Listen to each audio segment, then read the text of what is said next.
Bonjour à tous et à toutes, nous sommes le vendredi 27 août, c'est la Sainte Monique. Je souhaite donc une très bonne fête à toutes les Moniques, dont une en particulier puisque effectivement j'adore tout ce que vous m'écrivez en commentaire et excusez-moi encore de ne pouvoir tous vous répondre, je suis vraiment désolée. La phrase du jour est de Khalil Gibran. Il faut toujours connaître la vérité et parfois la dire. Il faut toujours connaître la vérité et parfois la dire. Alors, voyons voir ce que nous réserve cette journée. Qu'est-ce qu'on vous dit au niveau des amours? Qu'est-ce qu'on vous annonce dans cette journée? Alors, disons fin de cycle, donc toujours ce fin de cycle qui ressort beaucoup.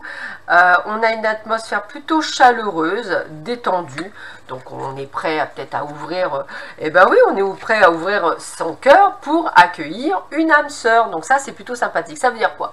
Ça veut dire que vous avez terminé peut-être un cycle de guérison et qu'aujourd'hui vous êtes complètement dans le détachement, dans la détente, dans zéro attente et en fait c'est au moment où vous attendez plus que ça arrive, donc l'âme sœur arrive, écoutez, bravo, voilà, vous avez travaillé sur vous et vous obtenez, je dirais, ce que vous souhaitiez, même si vous y croyez plus. Allez, on continue. Alors, fin de cycle encore, dites donc, fin de cycle.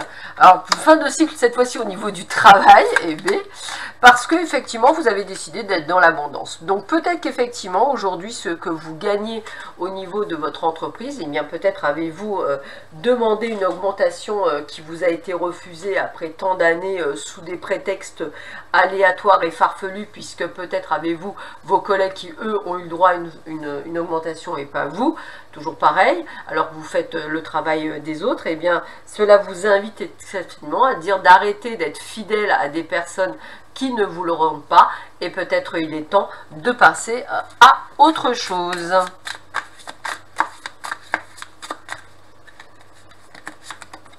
Alors, on a un mariage céleste, écoutez, on vous confirme bien l'âme sœur qui arrive dans votre vie, j'ai envie de vous dire.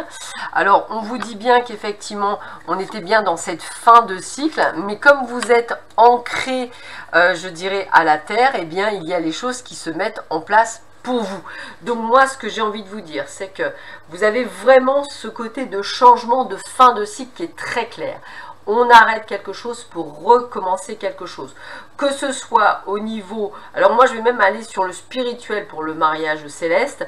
Peut-être décidez-vous effectivement de pourquoi pas prendre les jambes à bras le corps et de vous dire moi ce que je souhaite c'est de travailler dans l'holistique ou dans l'ésotérique et à ce moment-là je me prends en main et je le fais. Ça peut aussi vouloir dire ça, le mariage céleste, c'est de vous ouvrir complètement à votre éveil spirituel et de prendre les choses en main et vous auriez bien raison.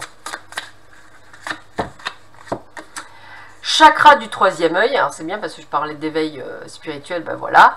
On vous dit la fréquence du chakra du troisième œil, la fleur de vie indigo, renforce notre intuition, notre savoir intérieur, notre imagination et nos pouvoirs psychiques. Donc on a bien cet éveil spirituel qui est en train de prendre part à la fin du cycle qui arrive pour un nouveau cycle qui est une forme de renaissance.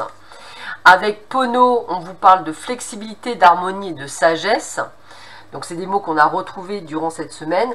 Ce qui agit est vrai, il y a toujours plusieurs chemins. Qu'est-ce qui est tangible? Soyez flexible et créatif.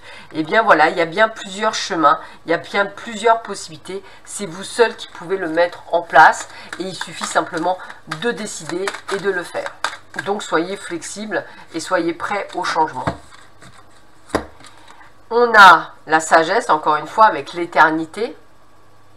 On vous dit, hier ou demain, il est plus tard que tu ne penses, mais il n'est jamais trop tard pour bien faire, pour celui qui a choisi de faire de l'éternité son présent.